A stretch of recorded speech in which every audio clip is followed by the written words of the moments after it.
You've built a business that's done over $4 billion in total sales, and you're doing over $200 million annually. $200 million is what we do annually, every year, year after year, whether we have 70 agents or 17 agents. What is that system that allows them to do that much volume? I learned the red yellow system about 13 years ago when I got into real estate. When I operate out of that framework, I get 100 times better results. What does the business strategy need to look like if they're like, okay, I want to go 500 to 750 or maybe 750 to 1.5 million? You should know what your calendar looks like 7 days in advance. What does that schedule look like now? And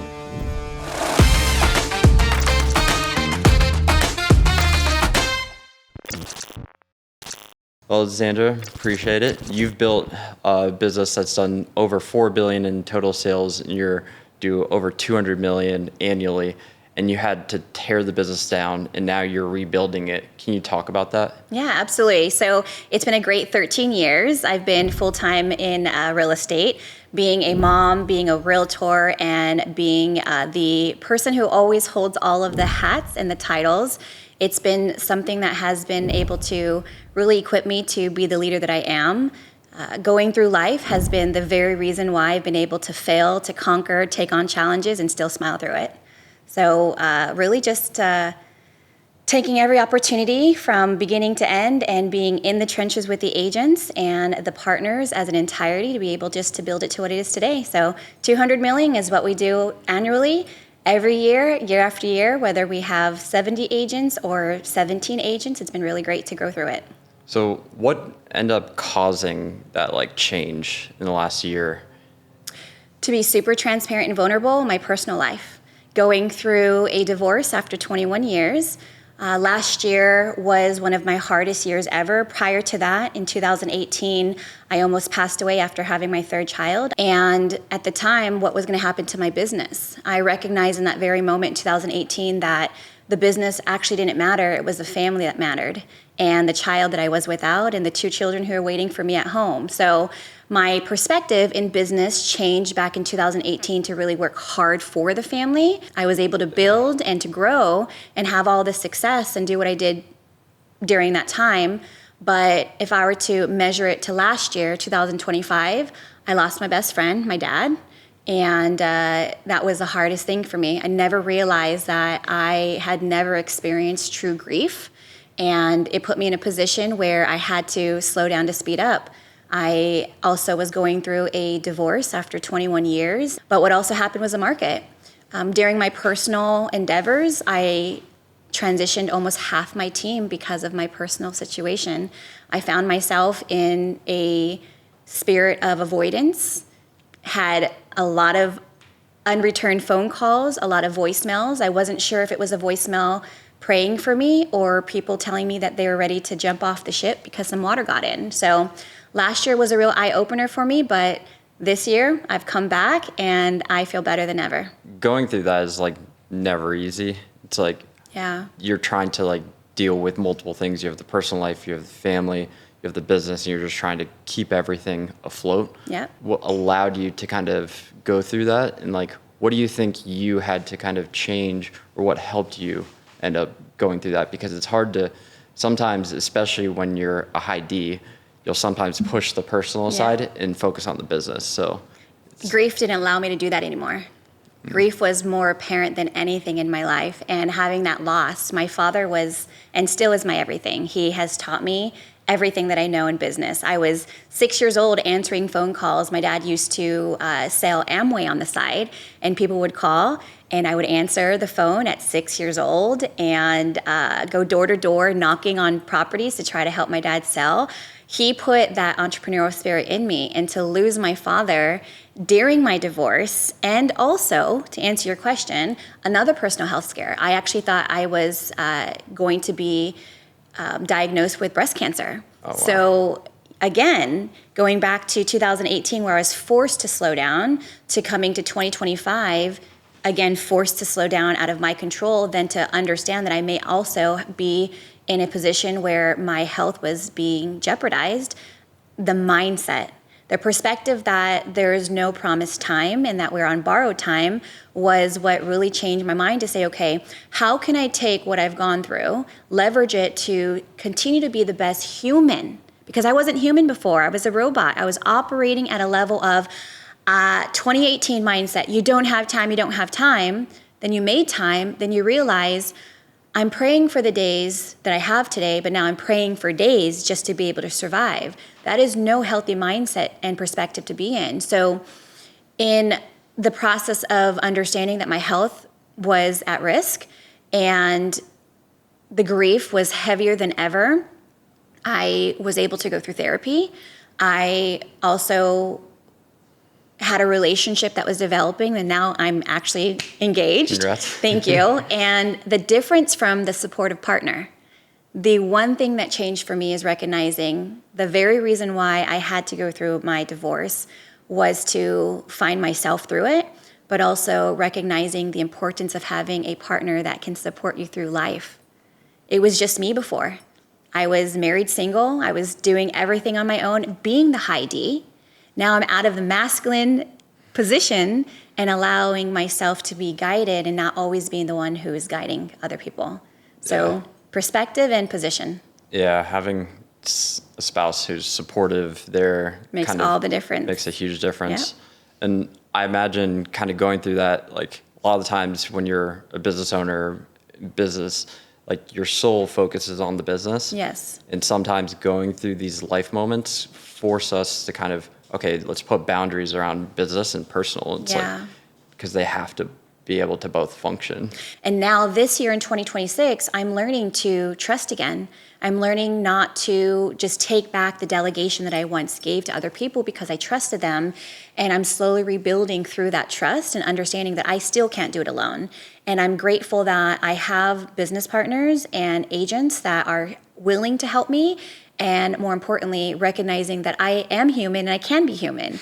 If I'm not feeling good, I don't have to go in the office anymore. They got it and they can hold it down. And just having that supportive help administratively as well as personally in business and in home has, again, made all the difference to just rebuilding who I am now. So what did you change about like the agents that you now have on your team and like the organization from the operations perspective, like how you're structuring the business now versus what you used to have? Well, I used to be a team leader that would always tell people one of my core values was, I can't want this more than you. The minute I recognize I want it more than you, we're no longer a good fit. Well, I would let them go. I would just say, all right, you're not doing enough. I want this more than you. To then recognizing they may want it as well, they just need more direction. So as many people would say, I don't want to handhold agents, I welcome the brand new agent. I can't teach you to be a good person, and I certainly can't teach you to have work ethic and to have that hustle. So as long as I am able to identify in the agent that they may not have the skill set yet, slowing down with them to help them build versus just giving them the playbook, telling them to show up or grow up through it, right? But to actually recognize what are their strengths, what are their weaknesses, and how can we strengthen them together. So one of my other core values was, and still is, come as you are, but do not expect to remain the same. I'm now changing because of them. I've changed that perspective that they came to me, asked me for help because I do have the evidence of success. Most women leaders can't say they've sold $4 billion in 13 years and in the craziest city, San Diego. Super volatile, but also very competitive. Yeah. I can say that, and I'm proud, but through it, I've stayed humble. And now going through my personal life, it's humbled me to say, okay, it's okay to be vulnerable through your situations, but as you continue to rise, make sure and continue to bring the people who are helping you grow with you. Yeah, kind of going to what you said, double clicking on it for a minute. I don't know if you've ever heard of like situational awareness leadership. Absolutely. So there's like for everyone else, 4 quadrants based off of skill and commitment. Yes. And you have to kind of coach people through it. Mm-hmm. If they have low skill, low commitment, that's like the first phase. Right. Then it's like, I think low skill, but high commitment. And then it's like high skill, high commitment. And then they're kind of like more autonomous. Yeah. And through that descriptive paradox of finding out who belongs to what.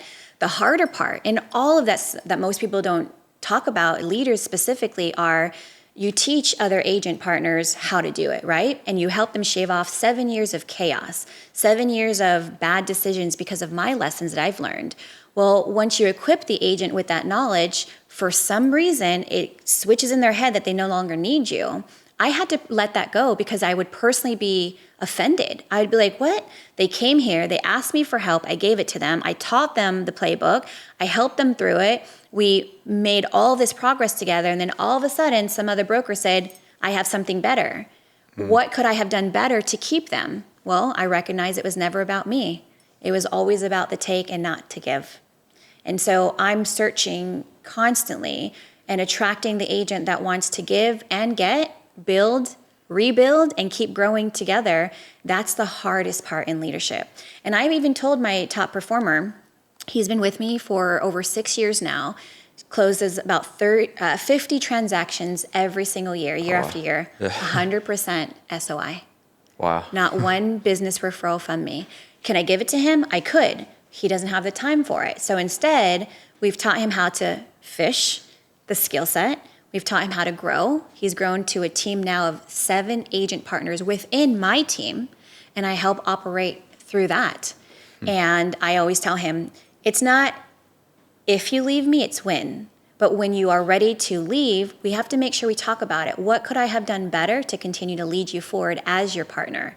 And if you haven't helped me become who I am and who I continue to need to be and want to develop into, then we still have things to do together. Yeah, getting that feedback Yes. is like the biggest thing for like business. Is like you get feedback, you're able to like make changes. And it's priceless. And that's what I'm searching for is like, I don't want to do this alone. I've done it alone before. My first 2 years, I did it solo.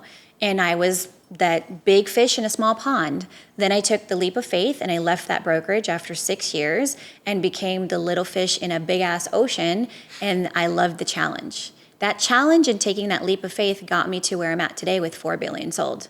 Yeah. And, alongside my brokerage at Innovate Realty, they've been absolutely supportive. I can come with ideas, they implement them. They never tell me, Z, you're thinking too small or too big, because they trust my process through growth. And it's been a beautiful journey now at this point, it's been 6 years going on 7 years as well. There's an interesting conversation that I've been having where a lot of the times for business to scale, you need to have a model, and that model is what you scale with. Yes. But then at a certain point, like a lot of people are starting to look at, okay, we need different paths for different agents to keep them onto the team. Mm-hmm. Is that something you're thinking through or that you have in the business? Like, okay, they're here, but then maybe at a certain point, maybe they're a different path, or I don't know if that's something you're absolutely. seeing. It comes down to the willingness to train, to be more than they are comfortably at that very moment. So we have quarterly meetings with every agent. And when I say we, I mean I and my team partner who is running his team. We hold monthly accountability. I do a program that allows tracking based on effort, not performance, but effort. Effort is what is measurable. Performance, you can meet someone at an open house any day and they say, I don't have an agent. You can just close a $20 million deal by showing up to one open house. Tell me, how did that help you grow? Showing up the one time. It's the times that you show up over and over and over again with no expectation other than showing up. So if I can measure that you showed up every day that you didn't want to, and you still created content, you still were optimistic that your better days were ahead of you, and you continue to believe that consistency is what keeps you successful, you can be my lifeline partner. You can be my lifetime partner for sure, all day long.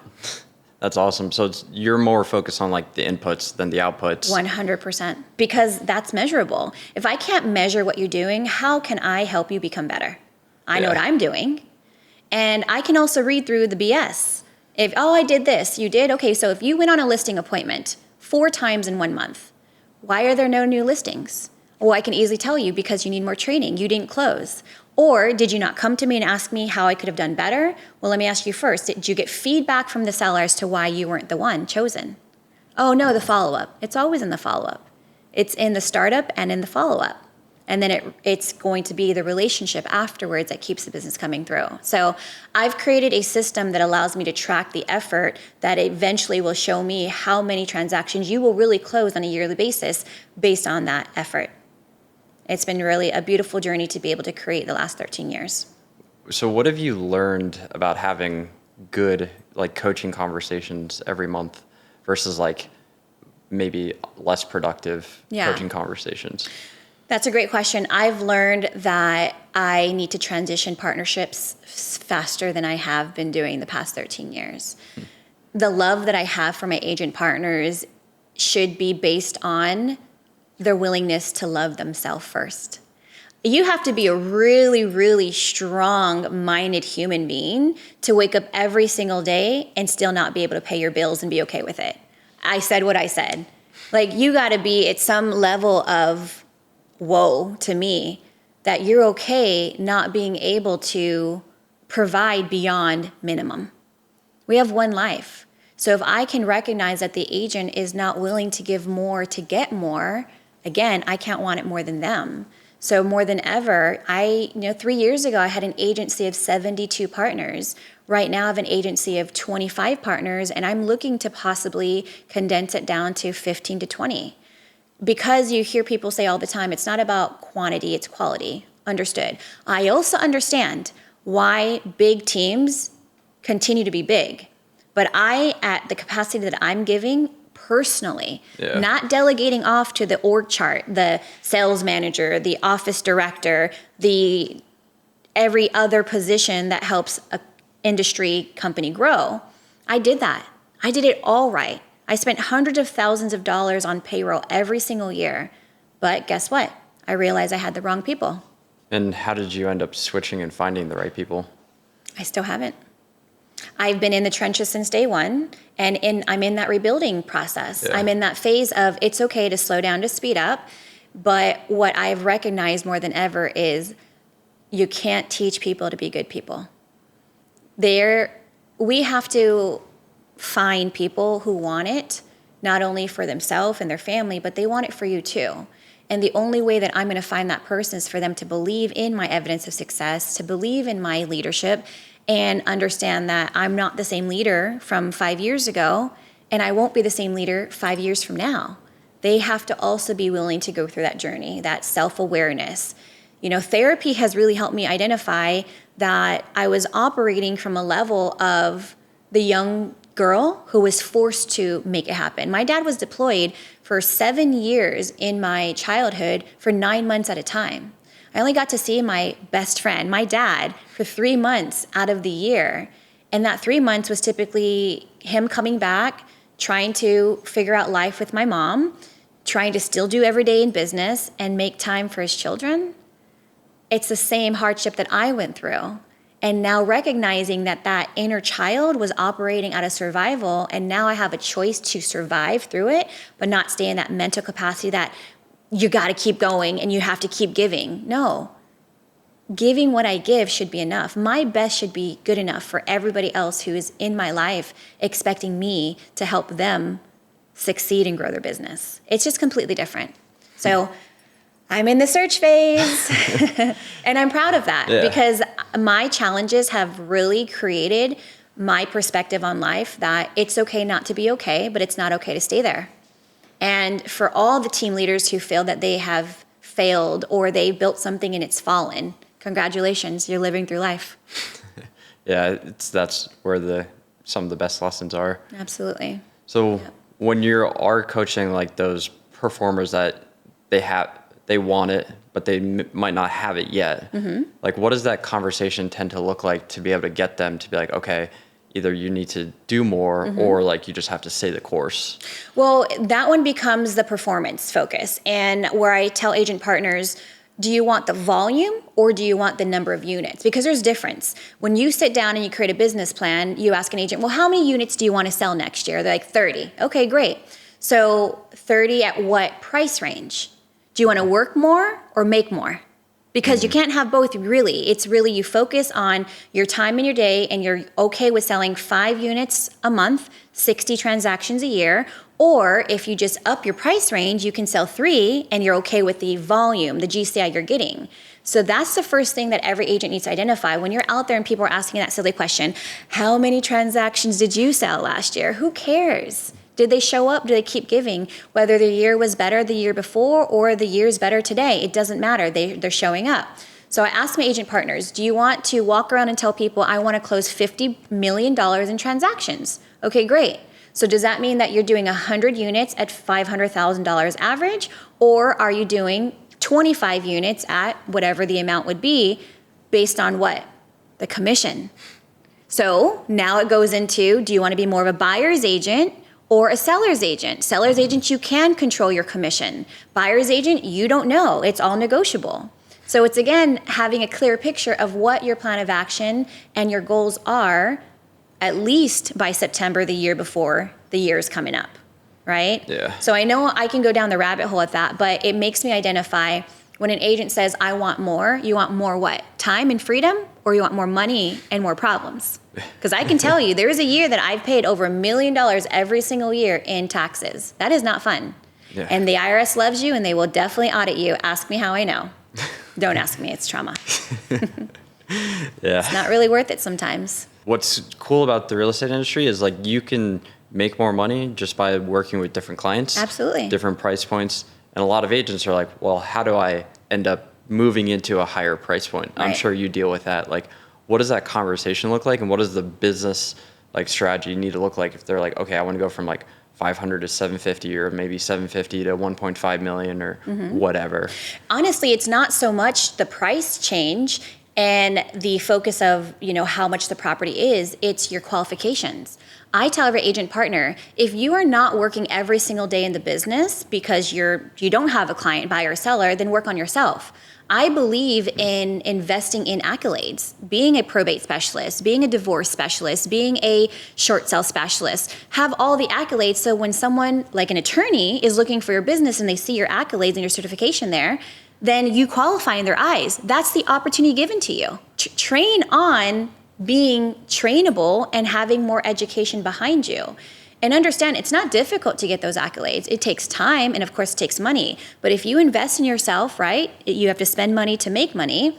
Having those qualifications will inevitably give you more opportunity. Yeah. And you can have opportunity handed to you, but if you don't know how to operate through it, and you're not practicing your skill set, you're not practicing your dialogue, the attorney who is educated, who's been through this for 25, 30 years, is going to see right through you. So if you're not working that business, you can go after the $1 million properties all you want. But if you don't know the client that you're speaking to, you're not training on NLP, you're not understanding how to speak to a client and what personality they have and what approach you should do and not do, then all of that's irrelevant.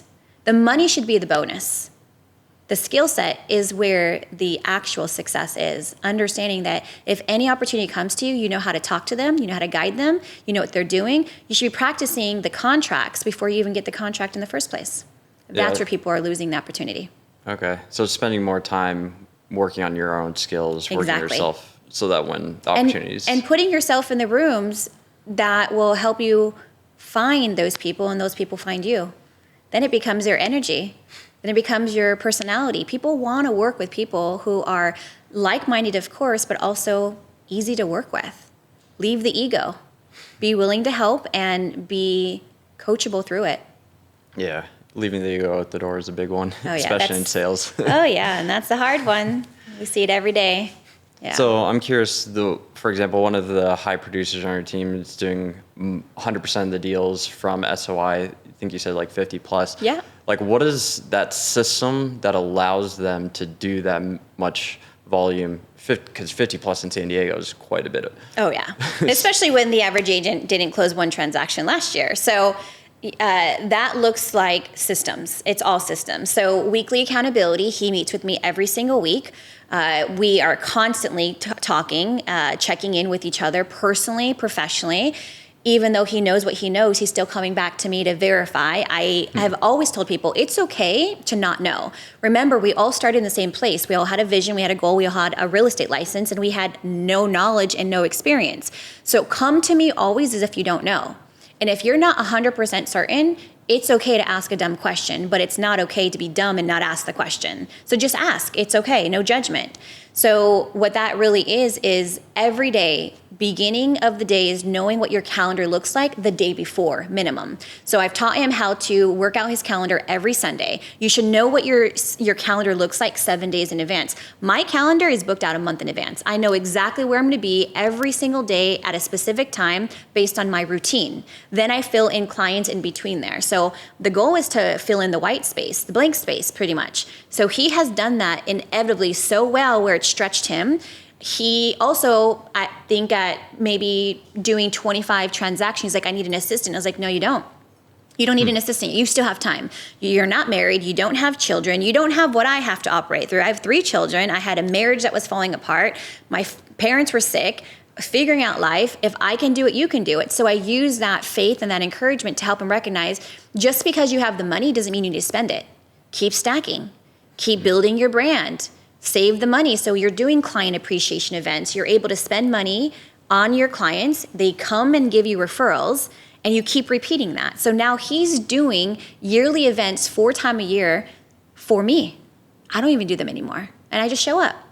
So to answer your question, it's systems. It's knowing what holidays are every single month. How can you touch the past client so you're not transactional, you're relational, and when? Do you have an alert set at 18 months that their 2 years is coming up and they should possibly consider figuring out, are they going to stay there, or are they going to upgrade their house? Are they going to downsize every 2 years? Did you tell them the financial planner is coming to the office? Did you give them their closing statement in December so they can do their taxes in January? It's knowing in advance what's going to be needed because you've done the work already. So it's all systems. It's all organized chaos. And I am literally organized queen. Anybody who knows me knows, like, they're like, how does Z do it? Well, I manage my time so well that it just works for me. So I'm curious, when looking at yourself, because you produce and you lead. Yes. Like, what does that schedule look like now in the rebuild, and how do you kind of allocate your time? So it always starts with my children, no matter what. That was one thing that I shifted last year, where I used to have a nanny. I used to have the assistant. I used to have the housekeeper. I used to have the chef. Now that's my first focus. So my day starts with the kids and my day ends with the kids, no matter what. And between that, I've been doing role play and Huddle. It's called a Huddle call every morning for almost 5 years. So the team calls in to an Uber conference line. Everyone shares their biggest win from the day before and their main focus for the day. That immediately is accountability. Then we go into role play. So role playing a situation that you have been in or haven't been in, and you're learning. That is every single day, Monday through Friday, no matter what. And outside of that goes into agent meetings, goes into client meetings. We have trainings once a week. So like I said, my schedule is not, it doesn't differ every single week. It's the same schedule. And I really believe, why would you try to repair something that's not broken? It's working for me. You know, last year we did about 170 million during my hardest year. Yeah. We're already at $73 million our first quarter. So I'm expecting that, we're going to have an amazing 2026. Why? I have fully focused on every agent's calendar. What days do you have to go to work? Because you have to remember, most agents didn't close deals last year. So I'm still operating with agent partners that are part-time, which is okay. Why? Because they give me their calendar. I understand where their day's at. I understand that if they can only work on Monday, Wednesday, Saturday, Sunday, we're maximizing those times together. So they know what they're doing in prospecting. They are door knocking. They're making their phone calls. They're checking back in with the clients. We have an ISA who's making calls and setting appointments, but we also have reality. They need to do it themselves. So if they're not prospecting themselves, same for me. I'm prospecting. I'm going on at least 20 listing appointments every single month. Wow. And I'm closing 70 to 80 transactions a year still. That's my goal. So in answering your question, it is inevitably obvious that it's organized chaos. So I try to do at least 3 listing appointments every single day, or buyer consults probably twice a week. Buyers are a lot of time, right? You got to get in the car, you got to go show them the properties. I work with them as long as they're local. Outside of that, I provide my agent partners opportunities. If they're working their business and I can see their calendar of availability, then they can have my buyer and seller lead opportunities if it's not in San Diego. Okay. Yeah, because having that consistency of like a schedule or routine that hey, this routine's really good, that consistency is probably one of the biggest like foundational things, because without that, like, it's kind of like a sales roller coaster. And you hear people say all the time, how do you make it happen? Well, my day starts early. My day starts at 4 a.m. So while people are still sleeping, I'm 4 hours ahead of them. And guess what? I'm going to sleep in a consistent time too, 8, 9 p.m., as crazy as it sounds. Understand, why did I do that? Because I recognized working 16-hour days was so unhealthy. At one point, I gained over 70 pounds during my pregnancies, but also even after. I was so unhealthy because I was operating on caffeine, sugary drinks. I was operating on eating one big meal in the middle of the day, sitting down, going quickly and not slowing down. Now it's the gym at least 2 to 3 times a week, making the time. My children are older now. They go to the gym with me. And it's, again, a new lifestyle that has worked appropriately. I've kept off 65, 70 pounds for the past 5 years because I changed that mindset. And it started with me. Now it also has to end with me. As selfish as that sounds, my day starts for me, ends with me, of course. But then it also is the first focus after the mental health is the children. They're getting older. My daughter's going to go to college next year, and that makes me sad. So slowing down to speed up is really the calendar. It's the real focus. Yeah, and what's awesome is that you've kept the weight off, the routine. I think like health is super important. Yes. As a business owner, but also in sales, you are kind of like a mental athlete. Yeah. And it's like you have to keep yourself up if you want to have And I will tell you this, because this comes up often. Women especially feel a little bit, concerned and uncomfortable. Look, I sold $1 million being 80 pounds heavier, right? And you have to remember, as almost derogatory as it sounds, you have 4 seconds. 4 seconds someone's going to judge you based on how you look. Then you have 4 more seconds based on what you actually say after that. So you have 8 seconds for someone to already feel like, does this person qualify to be the agent to help me sell $1 million property? Does this person look lazy because maybe I'm overweight? Do they sound educated because maybe they're coming from, an area that's not so pristine, right? I overcame that. I broke ceilings being 80 pounds heavier, being a female, and not having the greatest education.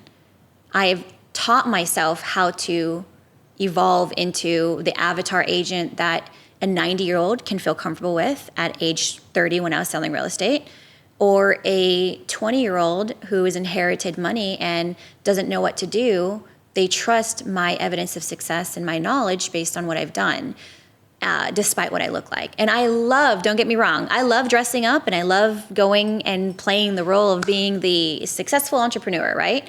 But I love my clients that let me show up in jeans and my child in the backseat if I need to, right? Doing every day with people. Those are your people that allow you to still be human. But what has helped me, let's be real, is my evidence of success. Yeah. I can walk into a room and say, I have sold $4 billion in real estate, and this is why you should trust me. Not that it's ego, but I'm humbly sharing that this was not voted for. I earned everything, and still to this day, I earn opportunities through my ability to converse with people and their goals, setting their visions and bringing them to life, and then performing, right?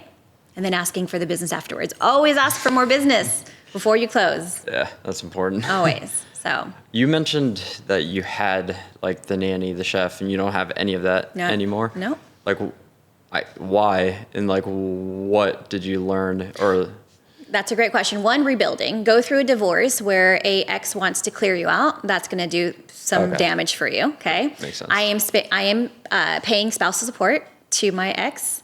which, hey, comes with the territory. But what I can tell you this is learning through that process, I now can help people protect themselves. Being the entrepreneur who has dreams, who has the capacity to change lives, and then to be put in a position where somebody, in this case, my ex, still wants my royalties after. That by itself will mess with your mind all day long. But when you can tell yourself, you know what? I am not them. I am not trying to use somebody else to benefit. I have 3 beautiful children with him, and I'm so thankful for that. But there is a time in my life where my estate was locked up. So you learn to live in a way, in a capacity where you realize you don't need the fancy car. You don't need 6 bedrooms and all this land to maintain and operate. Do you want it? Yeah. Is it nice? Great. Am I saying I won't do that ever again? No, I'm not saying that. But I'm saying there's going to be moments in life that I went through and recognize, again, it's okay to slow down, to speed up. I don't have a nanny because I recognize now I do share my children 50%.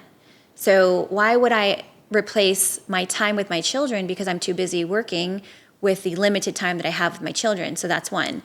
Why do I not have the chef anymore? Because I realize I actually love cooking. My mom, my aunties, I'm from Guam, my island roots have taught me how to cook.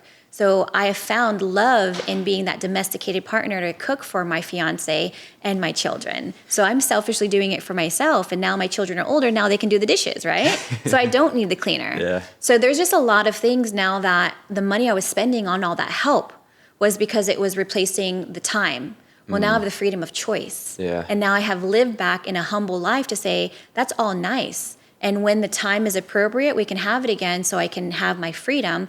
But now I want my freedom to travel more. So now the goal is to, instead of using that money to pay for other people to do my things for me, find a healthy dynamic to do it myself, be happy with it, and be away with my family, not be away from my family. That's awesome. Yeah. You also have, or had, I don't know if you still do, a system to think through, like time.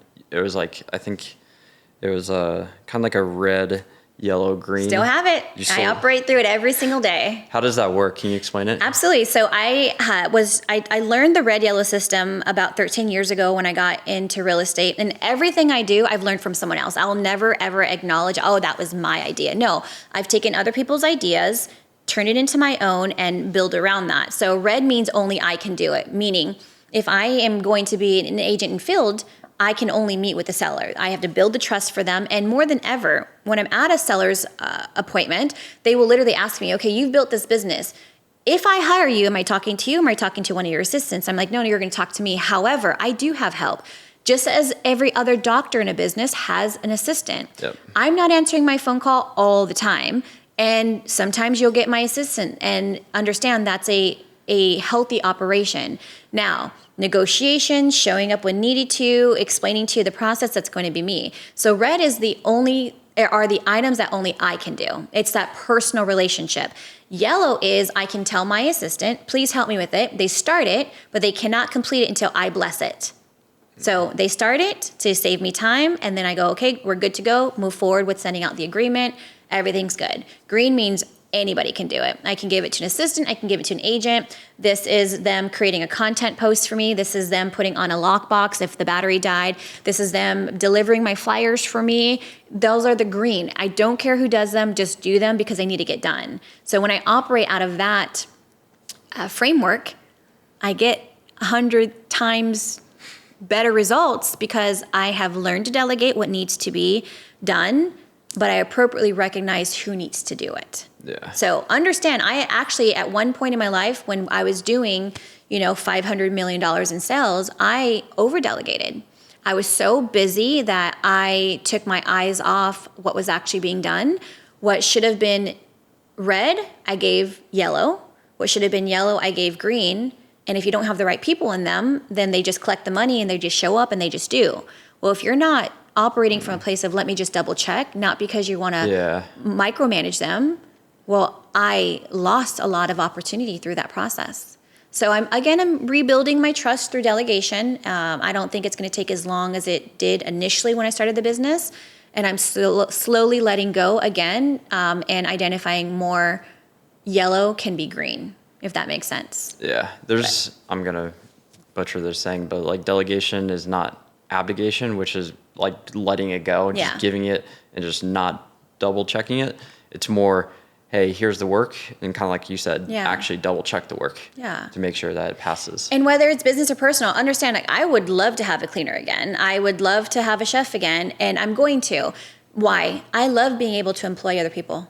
I love being able to be a blessing to other people. It's why we work hard. We're blessed to be a blessing to others. So I'm not there yet because to me, I am enjoying every moment to be mom, to be fiance, to be sister, to be daughter. Like I'm enjoying that because I wasn't enjoying it years past. That's great. Yeah. So this system and framework, are you doing it, checking it weekly or is it monthly? It's daily. It's daily? Oh, yeah. So my system that I use is Trello. Have you heard of that? Yeah. Okay, so Trello is my life. Trello is checklist, set it and forget it templates. I've taught other agents to do it. My agent partner who does 50 plus transactions a year, he has incorporated Trello into his business for his assistant to use too. So then that way that he can stretch his availability and he can delegate. Trello is my life. I'm building out an amazing AI program. I have been for a while alongside one of my developers to implement our Trello into AI as well as the contracts that we use every single day. So I have taught many people, not just real estate, business, how to implement that task management system into their everyday to grow their business. So taught one lady, she sells popcorn. I met her at the Del Mar Fair and I was like, you need to maximize this. This is amazing. I don't want it because I'm going to blow up before, like what I was before. But let me show you how to scale this. And she's done a brilliant job by just, set it and forget it task. You did it here at this fair. Now you're going to do it over at this fair. How do you get other people to help you grow your business? And so Trello has been huge for my success. Interesting. Yeah. So it's like maybe at the beginning or end of the day, you kind of put the tasks and then you color code it or? No, so I have them all like boards pretty much. So my templates are going to be my seller template, everything that needs to be done before a listing appointment. Everything that needs to be done at a listing appointment, at a new signing, at a coming soon, in escrow, sold, and start all over again. Move that done card over to your sold clients in 2 years. I know exactly who I need to contact. So you have this long board from the years of experience and you can give it to anybody to recreate because it's error proof. Mm-hmm. Everything that I've gone through in a transaction is in that Trello board. Buyer side, open house, notice of defaults, short sales, like everything you can imagine is there. And I can give it to anybody to say, hey, if you just follow this list, you're going to be successful. The number one thing that you need to do though, beyond this list, is show up. Wow, look at that. Look how that works. So again, it's error proof in a sense where even to my appointments, I track, in January, I went on 19 listing appointments. I verify who signed, who's still deciding, who was a no-show, who was a buyer consult. And it's the same concept every single month. So I know in January, I went on 17 listing appointments. In February, I went on 21. And in March, I went on 27. It's showing me that I'm already doing more. Yeah. So why would I be mad that, I could do better? No, you've been showing up and people making decision to move forward is not solely your decision. You got to be okay with, can you measure how much more have you given your business? Now, if your sales decline quarter 2 and you look back at quarter 1, you're like, why, poor me, why don't I have the business? Well, easily look, were you working? Were you going on appointments? Or were you chilling at home because your last quarter 4 was amazing and you gave yourself time off? What do you think is going to happen in quarter 2? You're too comfortable. Yeah. So you can make that choice. If you're good to take off 3 months, wonderful, good for you. But I like to be able to measure. So my Trello shows me also my performance. Yeah.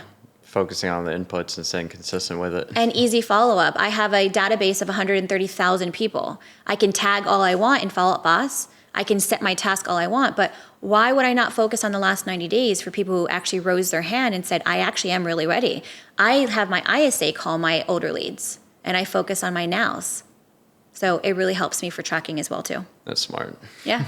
Do you have an email database, but you struggle staying consistent with your email marketing? Email marketing is still one of the most under-leveraged marketing platforms, yet it has the highest return on investment. For every dollar you spend, you get 36 to 1 ROI. So if you want to profit more from your marketing, you need a local email newsletter. So that's why we created the local email newsletter playbook that breaks down Ryan Snaden's entire Naptown Scoop playbook and how he built it from 0 to 30,000 email subscribers and makes over $320,000 every single year. It breaks down his entire strategy, and not just for his local newsletter, but also how he grew the media company to over $500,000 every single year.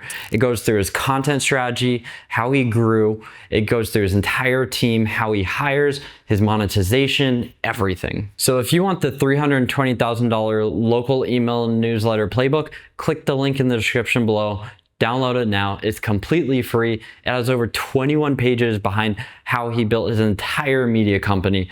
So click the link in the description and download now. Curious, because you've had a big organization, 500 plus million, rebuilding it now. You've probably seen that, like, for example, processes like Trello and the seller process, especially, things can get complicated and complex really quickly. You can be like, let's do this, let's do this, let's do this. But then a lot of the times as a business owner, you have to like simplify or you have to like remove things. Because a lot of the times if you give this 100-page checklist, sometimes the person might not even follow that. Right.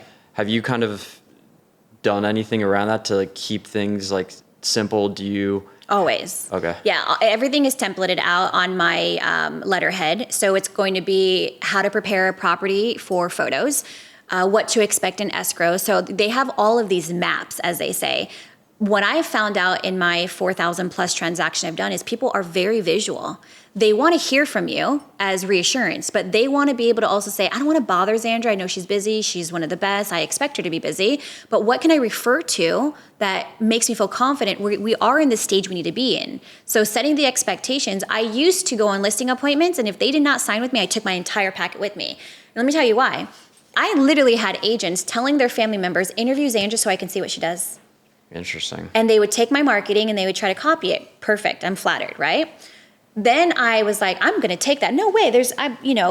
That's not right. No. If anything, I'm teaching you how to do it better. Guess what? I'm still going to be your competition. You can have my recipe, but you're not the chef. And that's not my ego. It's I have committed myself to my skill set. I know who I am. I know what I can do. I have gone through so many personal, challenging transactions that I believe I can be an attorney at this point. Do I want to be an attorney? No.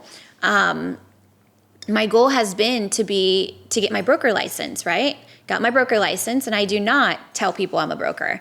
Why? Innovate takes my liability for me. Thank God. I have great broker associates. I have great counsel. I've already been through a hard enough financial season. Why would I want to take on more? Yeah. When I have other brokers like Innovate that's willing to partner with me and help me through building my business. So the reason why I went that direction is because I have gone on appointments sometimes and people say, are you your own broker? And I go, no, I'm not. Let me explain why it's important that I'm not. I delegate that liability to somebody else. I can only be your agent, or I can be the attorney who's trying to figure out the mediation process because a buyer and a seller decided not to abide by the contract. You can't have both, right? So it's been really good to be able to have my template set for pre-listing, during listing, after listing, expectations. Everything is set it and forget it now. And now my agent partners just change their headshot and use my evidence of success for their support in their role. And to end on that part, my own motto for Team Z is let our success be your success. Because I don't mind people riding the coattail to opportunity because they're learning from somebody who has actually done it. Yeah. I didn't train on it. I lived through it. There's a big difference. Yeah, you learn a lot through 4,000 transactions. Yeah, you sure do. I don't know why I'm still here. I'm just joking. No, yeah, it's been fun. Yeah, and kind of like what you said earlier, a recipe doesn't make the chef. The chef makes the recipe. It's like that's the biggest thing. It's like through lived experience and time, that's the biggest separation. Yeah. And when agent partners leave and I feel like it was too soon, it makes me sad because I know that we could have grown more together, but somebody else told them something better and they don't go solo, they go to another team. I'm kind of like, man, if you're going to leave, go do better, right? Go build, go implement what you've been taught. And am I the best trainer? Am I the best educator? No, but am I a damn good one? Absolutely. I've trained from experience, and more importantly, I train with expectations, Yeah. I don't want them to go through litigations. I don't want them to have to be, dragged into mediations. That's California real estate. Somebody will always blame you for something because you got paid to help them through, and now they're at a loss. They're going to drag you through it. I've been dragged through litigations just because my name is on the brokerage. Never met clients, never talked to them, and I'm paying retainers on files all because I'm the team lead. You better believe I'm trying to choose the best partners to work alongside with. Yeah. And you better believe I'm hoping that they're learning the right way quickly to avoid situations like that. But some of them are unavoidable. Yeah. So, welcome to real estate. Yeah. Dealing with all the legals, not the fun part. It is not fun. Majority of your money goes to retainers when you become a team lead. Yep. Just for the retaining the lawyers and everything. Just to have the attorney ready to go. Yeah. People love to come after people with money. Don't ask me how I know. You have a quarterly permission question that you use to kind of keep people accountable, where like they said they want to close X amount and they only close Y amount, and you're actually behind this quarter. Do I still have the privilege to guide you as you asked me to? Yes. What has that allowed you to do, having that question? So the structure is this. What can you tell me you've done that's been working for you? What can you tell me that you should have done that you haven't been doing, and why? What do you need to stop doing immediately? And what do you need to improve? That's my framework around that very question. They always end up finding out they're not doing what they said they were going to do every single time. So I say, okay, fine, you're human. Now we're going into the next quarter. Why do you believe I should still be in partnership with you? I turn it back on them. If you were me leading, I'm paying for all the overhead. I'm paying for the lead opportunities. I'm paying for you to be able to pay or to bring your client into this facility. Why do you believe that I should still be in partnership with you? That's a tough question. It's kind of like a sports team. It's like you have to remake the cut every single year. Yeah. And I don't want to put that pressure on, but I'm spending thousands of dollars on creating a space for partners to be able to share the opportunity with a prospect client to come in, to show that it's not just a facade. We're an organized organization, and we know what we're doing, so you can trust us. Now, I'm in a position right now, I'm currently downtown La Mesa, which is a little, area here in San Diego. I love it, but it's growing entirely too fast. What I mean is you have all these buildings going up, you have all this construction and little to no parking. So now I'm at a point where I'm making a decision. I'm right there in that, do I go left or right? Do I stay in the community I've been in for 9 years? Well, where do my agent partners park if there's no parking? If I have 50 agents on my team and there's only 35 parking spaces, do I stay there? This sounds silly, but all of that matters, because then if they're not showing up for training and it becomes Zoom, we know what happens. You lose that personal connection. Yeah. If I invite a client over and it takes them 15 minutes to find a parking and then they have to pay it, how does that support my business, right? So I'm at that crossroad right now too in my leadership. We have an office down here in La Jolla. Oh, it's so hard. The parking is horrible. But it's La Jolla. What can they do? Can someone enjoy La Jolla while they're down at an appointment with me? Absolutely. Mm-hmm. Go visit the beach. Let me remind you why you're paying that sunshine tax. So there's positive in that as well as, the negative. So my focus is most likely to transition to La Jolla, to our La Jolla office, and operate out of there, where before my La Mesa office was able to accommodate 80 agents at a time. Well, if I'm a team of 20, why do I need 5,000 square feet space anymore? Yeah, it's those small details that make big and difference. Guess what? It puts more money back in my pocket to be able to expand in other ways. So every day as a leader, you're coming to crossroads of opportunity to decide, is this the best position, not only financially, but supportively to help the agent grow? So we'll see. I'm curious because you've not only built the business, but you've worked with a lot of people. Yep. And now you get the pleasure to kind of rebuild it how you want. Yeah. And I'm curious, how are you thinking through like what you want to build in the team, the operations? Like, where's your head at with that, with like kind of where everything's going? Honestly, my main focus is making sure I have the right agent partners beside me. Okay. That's literally all that it is. I can be operating out of even my title company's office as long as there's space, right? It's the culture, the true culture of the people who believe in you and believe in themselves. It is all about what can we do together. So if you're constantly like this, give me, but you're not like, come with me as well too.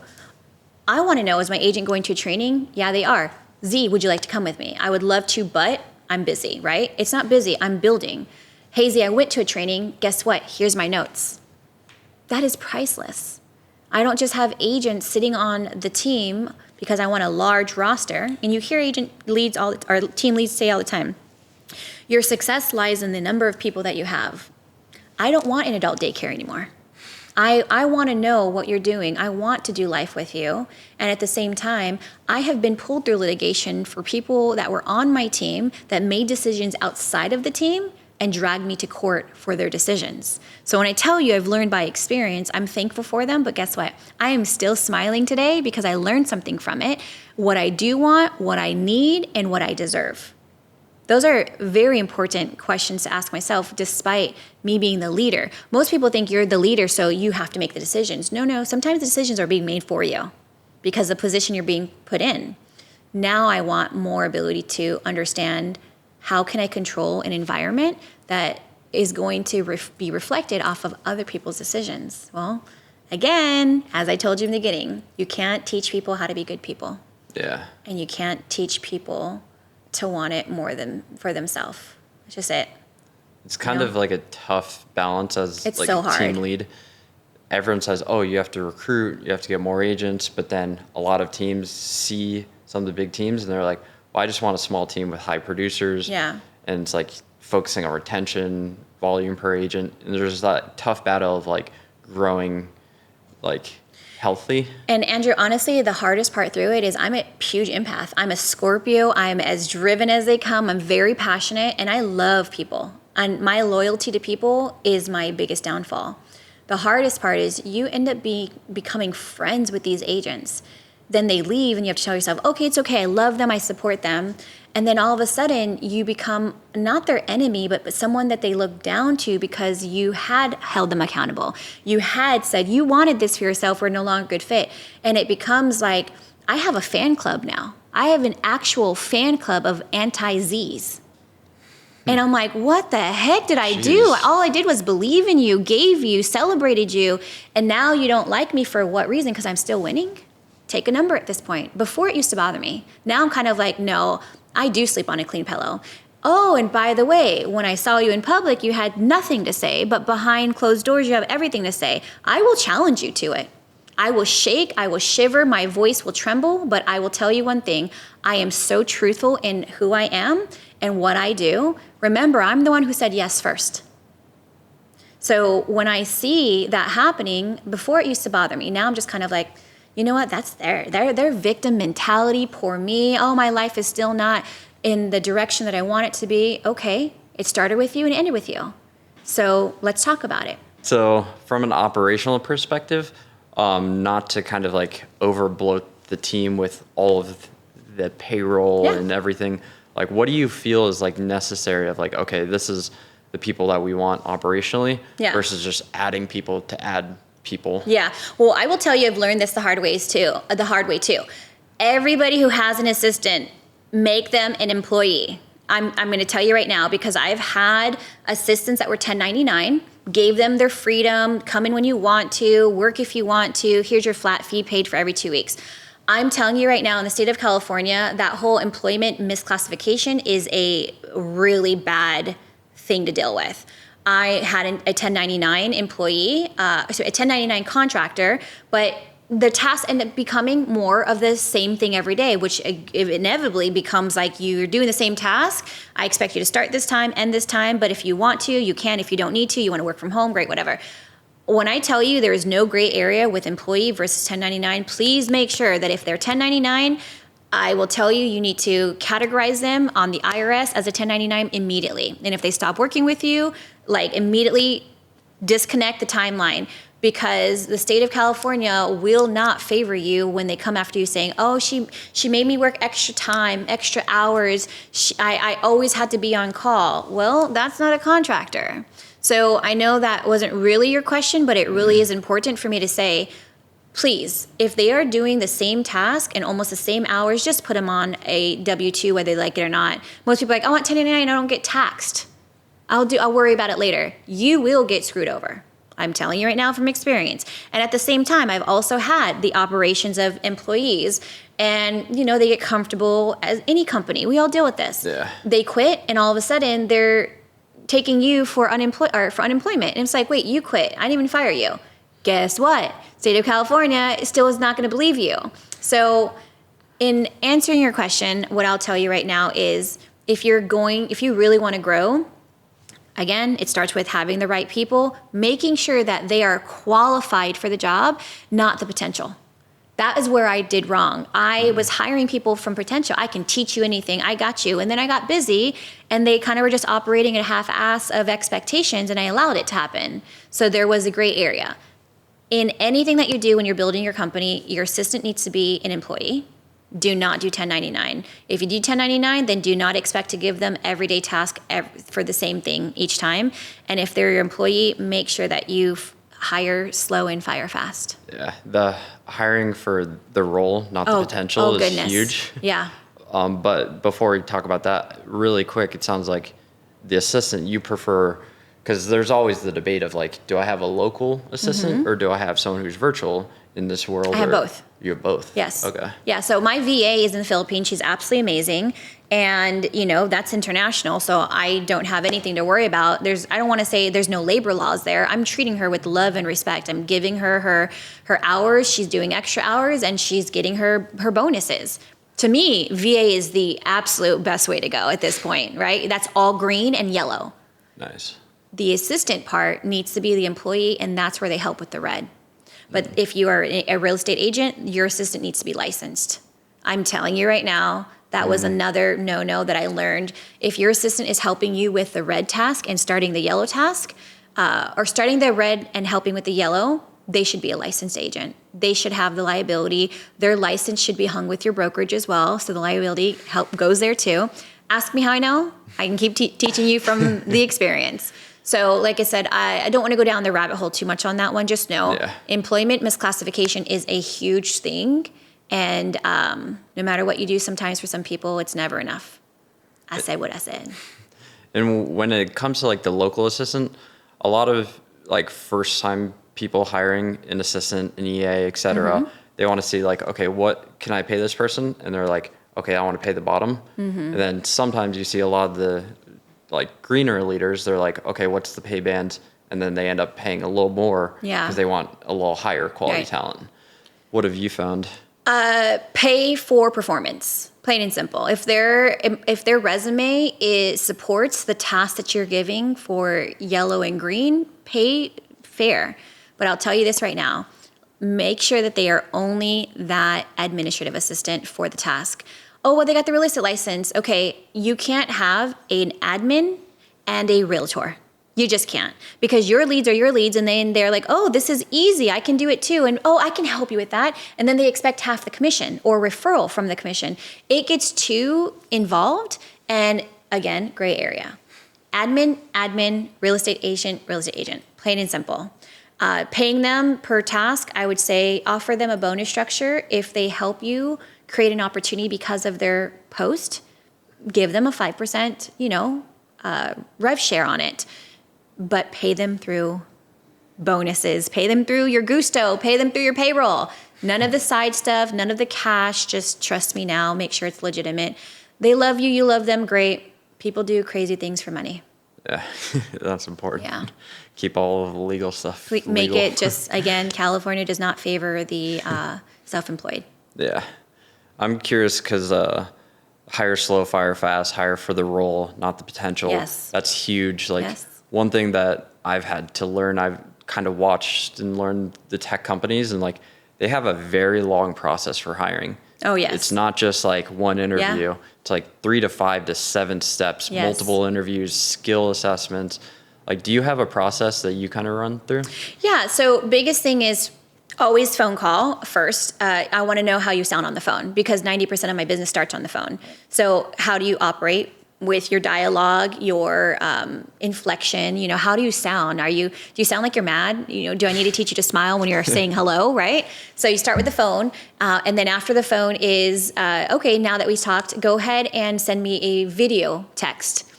Tell me a little bit about yourself and what you like to do.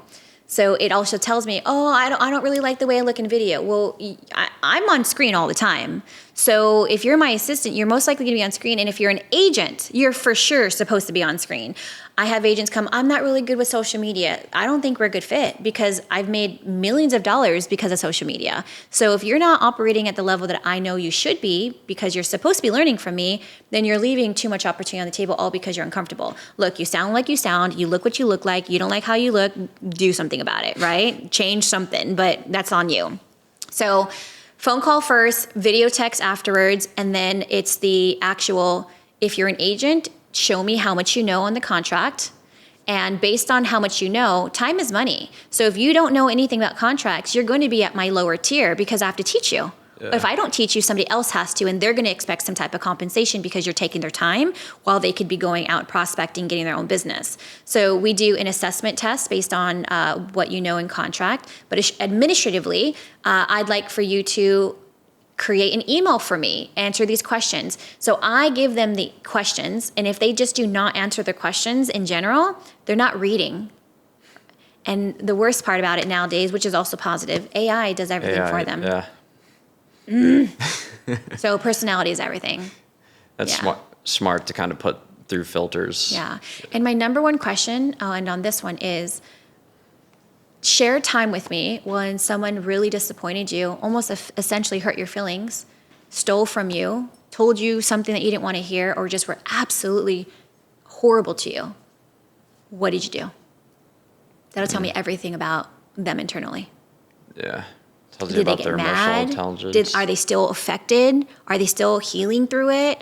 Are they, bitter because somebody else took their position and I left because how much notice did you give your last job? Before you left, did you give them opportunity to fix it? Oh yeah, you need to ask those questions. Even as an agent, as a self-employed entrepreneur, tell me the last time you had a job and why did you leave? How did you leave? Could you call them today and are you still good? That's what I want to know, right? Because how you start is how you finish. Yeah. And there's kind of an interesting, not a lot of people call references. Right. Because it's very hard to get, the truthful answer. Of course. But there's something I heard that was, really smart where it's you call the person and you say, on a scale of 1 to 10, would you rehire this person? Mm-hmm. And that... Oh, I love my scales. ...gives a true tell. Absolutely. It's interesting. Mm-hmm. So... I'm curious because you mentioned social media, you do a lot of stuff for brand. Yes. What do you feel is important as a team leader and agent on how to build a brand? Well, if you are building your brand, it's if anybody is saying that they believe in what you do, your brand is their brand. There's no other brands. My top performer on my team, he has built his brand and I've helped him with it. And I'm proud of that. And guess what? I tell them all the time, your brand is your brand. When I'm out of this, you're still going to be in it. So my brand will not matter. So if you inevitably follow everything that I've done that's worked for me, then I bless you through it because I don't need the recognition anymore. I'm good, right? Not because I used people to get there. My evidence of success is because I've showed up every single time. Now, at the same time, if you're a brand new agent, why would you not want to ride my brand? You can literally say, my team and I have sold over $4 billion in real estate. We have successfully helped 4,000 plus families make decisions through real estate and build financial wealth through that. If you're brand new, someone says, how many deals have you sold? Are you really gonna say, I'm brand new? You're not gonna say that. No one's gonna hire you. You say, I've been in customer service for 12 years. And in my experience, I've been able to assist hundreds of people. And with my current team, we've helped thousands of people. You have to blend yourself with that brand. I don't know how anybody would want to be a solo agent. You should be leveraging the team that you're within because that just means you're not making decisions on your own. You're collaborating with other people who have done more together. So in essence, build your brand once you have recognized how to build the brand in the first place, and then be consistent with it. Yeah. So. Creating that association with the team just helps. And I'm probably credibility. the only team leader in San Diego. My colors are pink and green. I did it on purpose. It's very bright. It's very loud. Some people say it's not very luxury. I really don't care. If at nighttime you can see my sign. In the daytime you can see my sign. I'm working, okay? And I can have a transaction in San Francisco. Someone will see my sign like, Z, you have a house in San Francisco? No, one of my agents do. But I just say, they know it's my brand. So why not use something that obviously works? I'm the only team lead that if an agent DBAs himself within the brokerage, for example, the U Group, it's one of my teams on my team, they have their logo, but they have my pink and green color if they want to. So you know that another team can have a logo as their own, but pink and green means they're partnered with me. I am their coach. I am their mentor. Interesting. That's So you smart. still know Yeah. that it's my team. Always like a thread of connection. Exactly. Yep. When it comes to like content or stuff you're posting, is there things that like you post strategically to build your brand? Yeah, so I've always lived by the morning, afternoon, and evening. Morning should always be M for motivation. Start your morning off with motivating yourself and other people.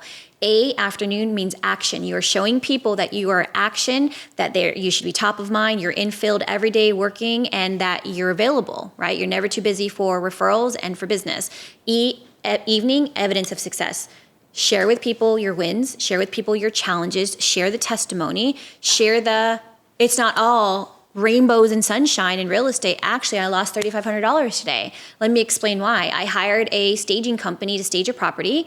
The seller said he was selling no matter what and decided not to sell. Guess who still owes that $3,500 because the property was staged? Exactly, Yeah. right? So you share that stuff because real estate for sure is not for the weak. And you have to have money. I'm gonna say it right now. You have to have money to leverage, especially if you want to be a seller's agent. You have to have money. If you don't have money sitting in the bank to be used to leverage your listings, you're gonna have to use somebody else's money and it's gonna cost you. Yeah. So you have to think 100% of commission is really 30%. 30% taxes, 30% to the business, 30% lifestyle, and 10% fun. Smart way to allocate. You have to. Yeah. Make $1 million, you have $10,000 to travel. Where the heck are you going? Downtown San Diego? Like, that's not enough. This is why making $1 million GCI means nothing in California. Really just means you make $300,000 after everything's said and done. Most agents live on the top line 100%. They don't yeah. like have that. Yep. And like I said, been through my tax audits, been through paying millions of dollars of taxes. I now know what I want to make and what I don't want to make. I know what bracket I want to be in and what bracket that I should probably realistically stay in. Yeah. What did you learn about that, like managing money, building like wealth, and if you're going to talk to someone like your younger self of what not to do Yeah. and what to do instead, what would you say? Protect all your assets under an LLC. And do not commingle money. I commingled probably unintentionally for about 2 years. Yeah, business and personal When I went through spend. my divorce, I had to go through 5 years of bank statements, like 5,000 pieces of paper. I had to literally pay someone, and do it myself as well too, to allocate where did every penny come in from, where did it go, what did I spend it on, was it personal or business? Every single month now, I literally itemize my profit and loss. I itemize how much money came in, how much money was spent on payroll, how much money was spent on business, how much money was paid to taxes, how much money do I really have left over to put back into my business, right, to scale it. It is a constant thing. If you are not auditing your money every month, you are literally putting yourself at the biggest risk possible as an entrepreneur. Yeah. You have to watch cash flow or else. 100%. Or you're in this situation where a lot of these investors bought 5 properties at once, and now they're literally having to close out their portfolios because they have no cash flow and unpaid workers, and that goes down a whole nother line. So the best thing I could ever tell anybody is if you're self-employed, you're your own boss, know where every penny is coming in from, know where every penny is going out from, and know where your next penny is coming from, for sure. Going back to like your younger self, like with your parents, your family, like what do you think through that earlier life kind of set you up to be who you are today? So I actually have a tattoo that says, "I got you." And I did this right at the beginning of me realizing that I wanted to get a divorce, because I have always been taught by my father, the only person who can do it is you, the only person who can't do it is you.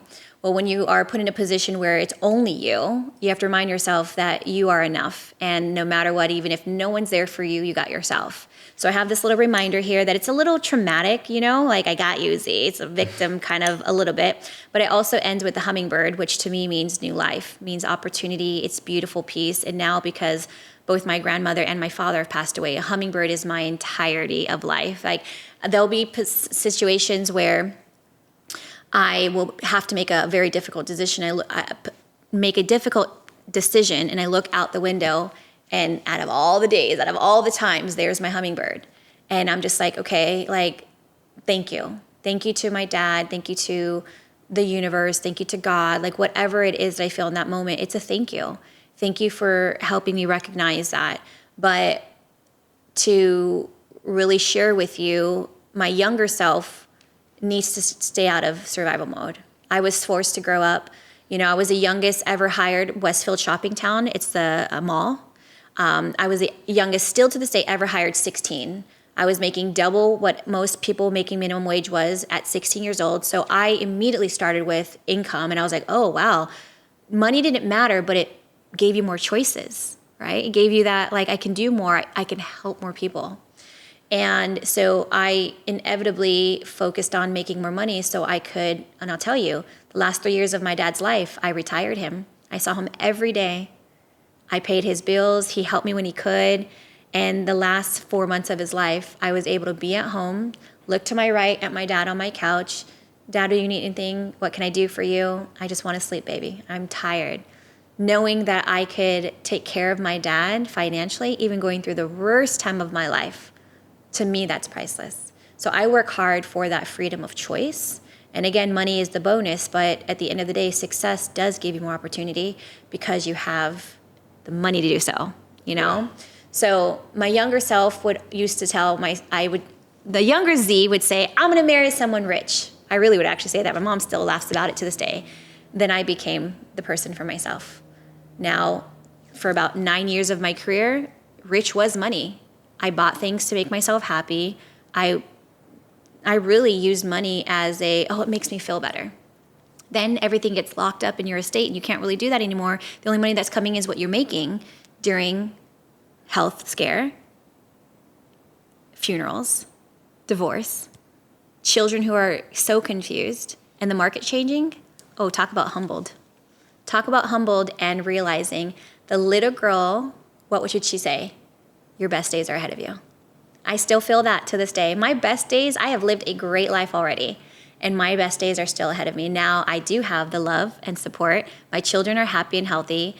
I am with a brokerage that supports me, and I have agent partners that I don't have to beg to show up every single day.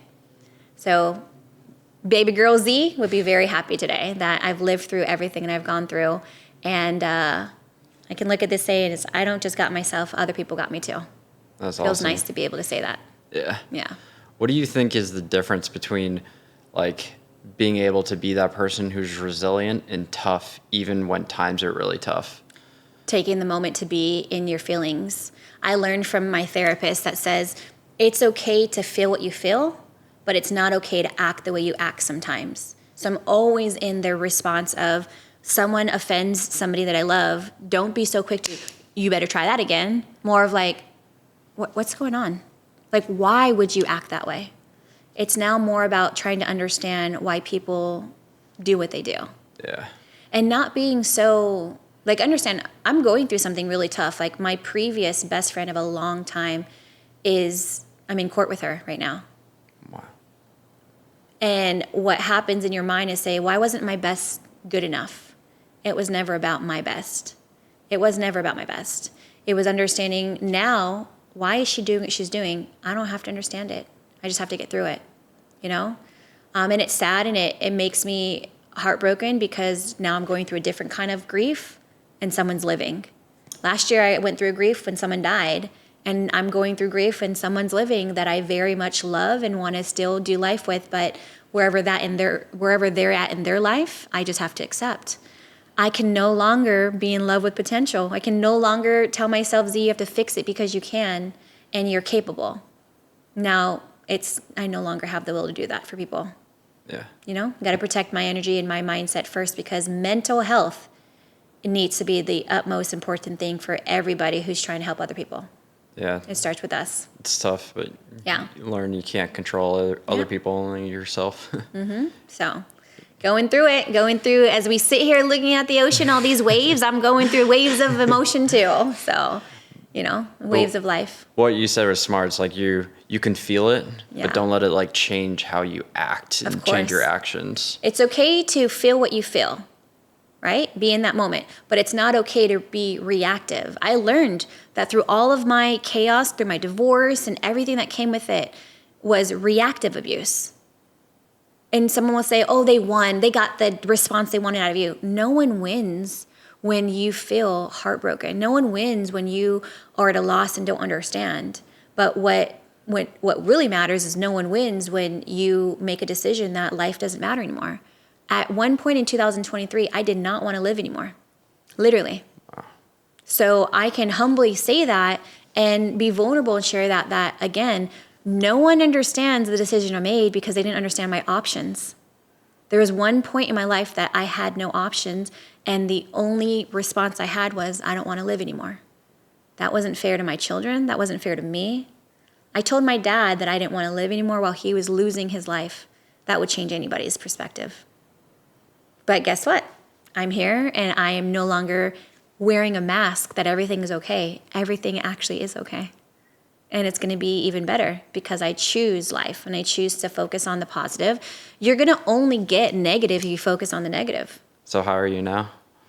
I am thriving through grief. I'm thriving through the journey. And I am looking forward to starting all over because everything was built, not on a lie, but built on potential. Potential breaks. My foundation is solid now. My children know why I did what I did. My family understands my strength. And I'm not going to tell you they felt bad that I stayed longer than I should have, because that was my grit. That was my adversity to go through. But the best thing that ever came from my life was my 3 children. And now I broke the generational curse that I didn't just stay to stay. I didn't get married to get divorced, but I stayed for my children and I left for my children. To me, that makes all the difference because now I have shown them how important it is to choose your life partner and never to settle. Yeah, that's super important. Yeah. So everything that you've learned, what does world-class leadership mean to you? Being authentic. Not telling people what they want to hear, but what they have to hear. Loving people through chaos and letting people be human. When I was human, so many close friends jumped off my ship. The water was coming in. They're like, oh, got to go save my life. I'm just going to jump off now. Instead, I felt they could have at least considered grabbing a bucket and helping me get some water out. But, it happened the way it was. World-class leadership is staying true to who you are. Not trying to have to remember what you're supposed to tell people, what lie you're in, and being honest that, hey, I don't feel good today. I'm just not going to come in. It's not an excuse. I really don't feel like I can do this. Now, my expectation would be my partner would be like, can I help with anything? Is it a physical thing? Is it a mental thing? Can I pray for you? Prayer. Prayer works. And it changes people's faith and perspective that if they just put in the universe that their best days are ahead of them and that they can borrow my faith at times. I don't want to always be 100. I like to be operating at 80% and I'll borrow 20% from somebody else, right? It's the give and take. It's not always doing and hoping for the best. No, I expect the best. I give my best, I expect the best. And guess what? With the right people in your leadership and in your circle, you're going to feel like, okay, I look back at my day, I gave my best, am I happy with it? You should be, right? You didn't not show up for yourself. If something didn't happen in your favor, it wasn't meant to be. And be ready for the yes the next day because you got all the no's the day before.